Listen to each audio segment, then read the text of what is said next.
नमस्कार ताई आणि दादांनो, श्री स्वामी समर्थ. आपली वास्तू तथास्तु म्हणत असते, म्हणून घरात या गोष्टी कधीही बोलू नका. बघा, आपले घर, आपली वास्तू ही कधीही आपल्याबद्दल वाईट विचार करत नाही. ती नेहमी आपले चांगलेच इच्छिते. पण आपण जे काही बोलतो आणि जे काही मागतो ती त्याला तथास्तु म्हणते आणि ते आपल्याला मिळते. आपल्या पूर्ण भावनासह ती वास्तू ते पूर्ण करते, कारण ती वास्तू म्हणजे वास्तुपुरुष, वास्तुदेवता असते. म्हणून घरात या गोष्टी अजिबात बोलायच्या नाहीत. मुलाबाळांना वाईट अपशब्द किंवा शाप देऊ नका. नवऱ्याला किंवा पत्नीला वाईट बोलू नका. कोणाबद्दलही शिव्या किंवा शाप देऊ नका. बघा, मरणाविषयीच्या गोष्टी घरात अजिबात काढायच्या नाहीत, अन्यथा वास्तू तथास्तु म्हणते.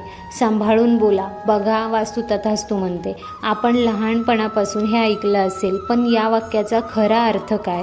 तर आपल्या संस्कृतीत असं मानलं जातं की विशिष्ट वेळी किंवा विशिष्ट परिस्थितीत आपल्या आसपासची ऊर्जा, ब्रह्मांड किंवा अगदी वास्तूत वास करणाऱ्या अदृश्य शक्ती आपल्या प्रत्येक शब्दावर तथास्तु अर्थात तसंच हो असं म्हणतात. म्हणजे तुम्ही जे काही बोलाल तेच तुमच्या आयुष्यात घडतं. ही फक्त जुनी समजूत नाही, तर यामागे आध्यात्मिक आणि काही प्रमाणात वैज्ञानिक आधारही आहे. आपले विचार आणि शब्द हे ऊर्जेचेच एक स्वरूप आहे. ज्या प्रकारची ऊर्जा तुम्ही बाहेर टाकता त्याच प्रकारची ऊर्जा तुमच्याकडे परत येते. आपण जे बोलतो ते आपले विचार, भावना आणि आपल्या इच्छा व्यक्त करतात. जेव्हा हे शब्द आणि विचार सातत्याने एकाच दिशेने जातात तेव्हा ते प्रत्यक्षात येण्याची शक्यता वाढते. आता आपण दिवसभरात हजारो गोष्टी बोलतो, मनात विचार करतो. यातील किती सकारात्मक असतात आणि किती नकारात्मक आपण या गोष्टीचा सहसा विचार करत नाही. पण या प्रत्येक शब्दाचा परिणाम आपल्या आयुष्यावर होत असतो. तो कसा? तर समजा तुम्हाला एक चांगल्या नोकरीची अपेक्षा आहे.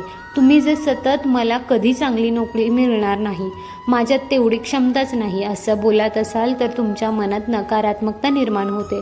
ही नकारात्मकता तुमचा आत्मविश्वास कमी करते आणि मुलाखतीतही त्याचा परिणाम होतो. या उलट, माझ्या क्षमतेनुसार उत्तम नोकरी मिळवणार आहे, माझ्याकडे योग्य संधी येईलच असे सकारात्मक बोलल्यास तुमचा आत्मविश्वास वाढतो. तुम्ही अधिक प्रयत्न करता आणि चांगल्या संधी तुमच्याकडे आकर्षित होतात. लग्नाबाबतही तसंच आहे. अनेक अविवाहित तरुण तरुणी माझ्या नशिबात लग्नच नाही, मला कधी चांगला जोडीदार मिळणार नाही असं बोलतात. यामुळे ते स्वतःच आपल्या मार्गात अडथळे निर्माण करतात.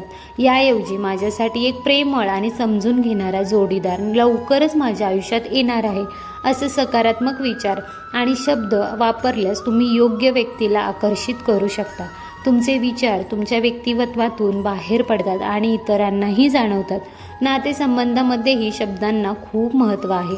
माझ्यावर कोणी प्रेमच करत नाही, माझे नातेसंबंध नेहमीच बिघडतात असं बोलणं तुमच्या नात्यामध्ये कडवटपणा आणू शकतो. या उलट, मी प्रेम देतो आणि मला प्रेम मिळतं, माझे नातेसंबंध दृढ आहेत असं बोलल्यास तुमच्या नात्यात सकारात्मक ऊर्जा येते. प्रेम व्यक्त करण्याचे शब्द, कौतुकाचे शब्द नात्याला अधिक मजबूत बनवतात. त्याचबरोबर आयुष्याच्या कोणत्याही क्षेत्रात यश मिळवण्यासाठी सकारात्मकता खूप महत्त्वाची आहे. मी यात कधीच यशस्वी होणार नाही, हे माझ्या आवाक्याबाहेरचं आहे असं बोलल्यास तुम्ही प्रयत्न करण्यापूर्वीच हार मानता. मी कठोर परिश्रम घेईन आणि मला नक्कीच यश मिळेल असं बोलल्यास तुम्हाला प्रेरणा मिळते. तुम्ही अडथळ्यावर मात करून पुढे जाता. पैशाच्या बाबतीतही हाच नियम लागू होतो.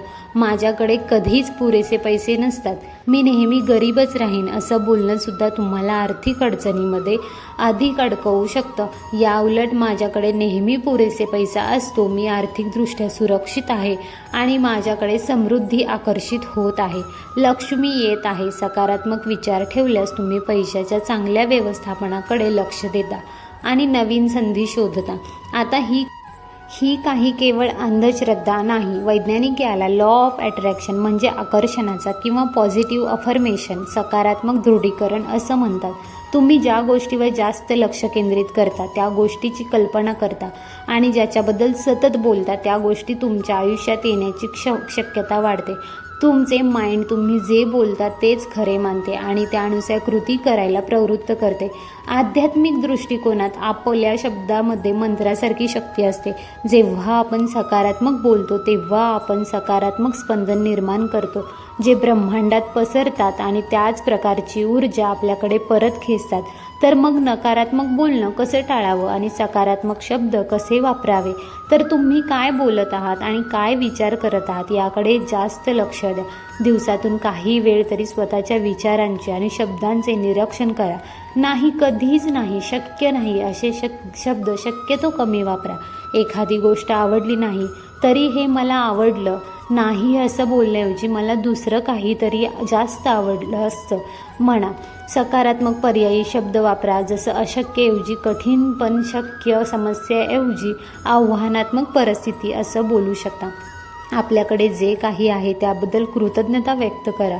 माझ्याकडे पुरेसे पैसे नाही याऐवजी माझ्याकडे जे आहे ते पुरेसे आहे आणि मी यामध्ये समाधानी आहे असं म्हणा. दररोज सकाळी उठल्यावर आणि रात्री झोपण्यापूर्वी स्वतःशी सकारात्मक गोष्टी बोला, जसं की मी निरोगी आहे, मी यशस्वी आहे, मी खूप आनंदी आहे. त्यानंतर तुम्हाला काय हवं आहे त्याची स्पष्ट कल्पना करा आणि त्याबद्दल सकारात्मक बोला.